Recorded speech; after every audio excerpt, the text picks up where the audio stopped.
Salut, c'est Zalidan. Cette vidéo est dédiée à tout type de joueurs, que ce soit les joueurs débutants comme les joueurs plus confirmés sur The Division 2. On y trouvera 8 astuces que j'aurais adoré découvrir moi-même il y a de ça quelques jours quand j'ai commencé le jeu. Je suis en live sur Twitch sur Division 2 tous les matins de 7h à 13h du lundi au vendredi, donc n'hésitez pas à follow ma chaîne, vous la trouverez en description. La première astuce concerne les mods que vous pouvez intégrer et associer à vos armures.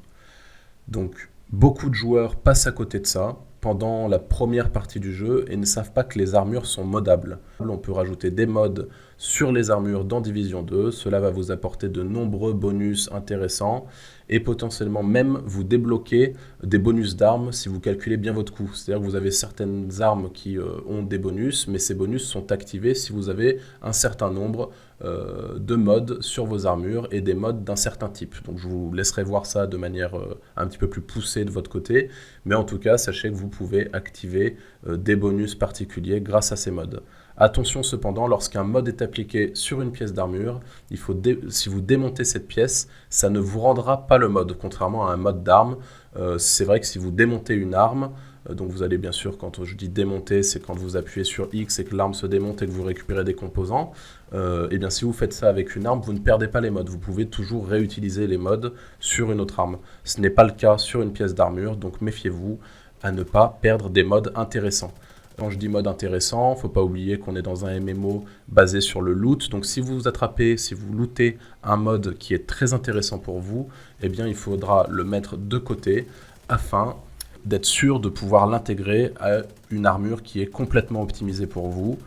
Sinon, c'est du gâchis. Vous allez devoir changer votre pièce d'armure dans le futur et donc perdre beaucoup de temps de farming. Mon conseil numéro 2, c'est de visiter les auberges quand vous arrivez dans une nouvelle zone. Alors j'ai conscience que c'est un conseil très simple et que la majorité d'entre vous, pour le coup, doivent déjà savoir, surtout si vous avez déjà joué à Division sur le premier opus.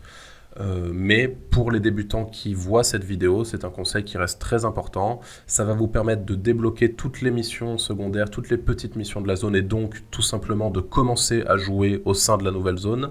Et ça va vous donner surtout l'accès à un déplacement rapide vers cette zone. Alors pour ça, c'est simple, vous ouvrez votre carte avec votre touche M, vous allez cliquer sur l'auberge et vous allez appuyer sur X longtemps pour pouvoir vous déplacer rapidement vers cette zone. Mon troisième conseil concerne les projets. Donc le conseil, c'est tout simplement de ne pas sous-estimer les projets au sein du jeu. Les projets, ce sont des petites missions que vous trouverez par exemple à la Maison Blanche et des petites missions de récolte où vous allez devoir fournir des matériaux ou une pièce d'équipement afin de compléter le projet. Ces projets-là, si vous n'êtes pas encore niveau 30, vous donneront un montant d'expérience intéressant dans un premier temps. Quand votre sac est plein, je vous conseille fortement de vous rendre, par exemple, encore une fois, à la Maison Blanche pour aller voir la personne qui gère les projets et potentiellement de voir si, avec votre sac plein, vous ne pouvez pas compléter un, deux ou trois projets différents. Les projets vous donneront parfois également accès à des modes d'armes, par exemple, ou à certains avantages, des plans, des choses comme ça. En tout cas, ne sous-estimez pas ces projets, pensez-y, ne démantelez pas tout votre équipement, et voilà, pensez au projet. Ma quatrième astuce concerne le lanceur chimique, qui est une compétence que vous pouvez choisir tout simplement à la Maison Blanche. Cette compétence, moi je l'utilise comme un soin, donc j'ai sélectionné le soin, et je vous conseille fortement de faire la même chose, puisque c'est toujours utile d'avoir du soin en tant que compétence.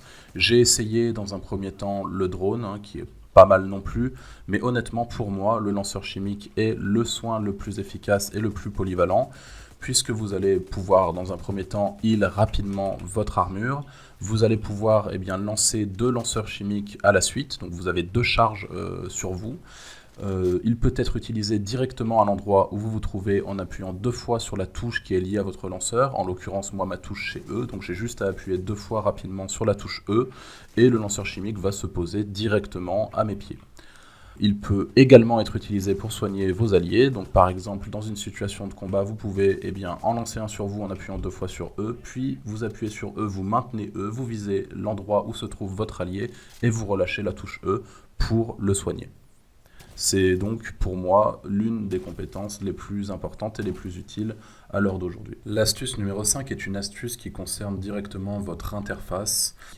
Donc ça sert tout simplement à passer votre inventaire en mode grille.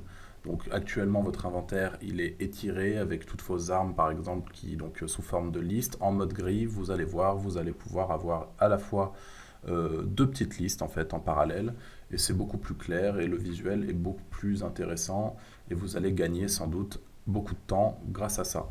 Donc pour ceci c'est très simple, vous allez tout simplement sélectionner option dans votre inventaire puis vue de carroyage et vous allez indiquer oui.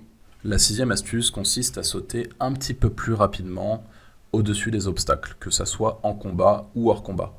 Alors, on est vraiment dans de l'optimisation un petit peu poussée sur cette astuce-ci, et vous n'êtes pas nécessairement obligé de l'appliquer en jeu, cependant, ça peut être un bon réflexe à prendre. Donc pour ceci, il vous suffit d'appuyer sur votre touche pour vous reculer, vous décoller de l'obstacle. Donc moi, en l'occurrence, c'est la touche S, c'est votre touche pour vous reculer, tout simplement. Donc vous appuyez rapidement sur votre touche S, puis sur la touche qui est liée au saut de l'obstacle. Donc soit contrôle de base, ou moi par exemple j'ai changé, j'ai mis X, donc ça donne S plus X très rapidement, et ça vous permet de gagner quelques petites fractions de seconde. La septième astuce consiste à recharger tout en effectuant une roulade au sein du jeu. Donc pour ceci, on ne peut pas complètement bug abuse et recharger en faisant une roulade. Par contre, vous avez une fraction de seconde et ce timing change en fonction des armes. Donc j'insiste, si vous avez une grosse batteuse, ça sera différent que si vous avez une AK par exemple.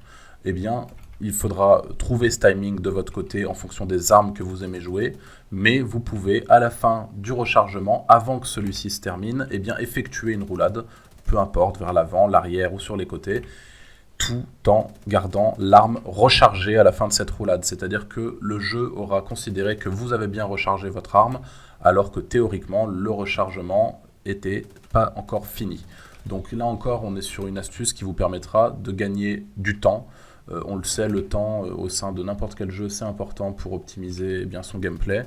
Voilà, là-dessus, avec cette astuce, vous gagnez encore une fois un petit peu de temps et potentiellement, ça vous permettra à terme de vous retrouver face à un mob, un boss ou un joueur dans la Dark Zone. En ayant fait une roulade de cette façon-là, vous allez pouvoir vous déplacer et gagner cette fraction de seconde précieuse qui vous permettra de ne pas perdre votre duel.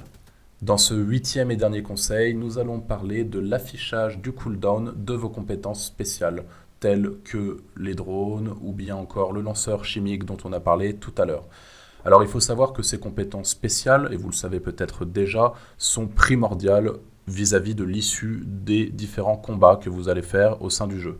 Tout simplement parce que vous allez pouvoir sauver un de vos alliés, faire changer complètement le cours du combat en fonction des compétences spéciales que vous allez mettre en place. Voilà, il y a quelque chose de très très important à comprendre là-dedans.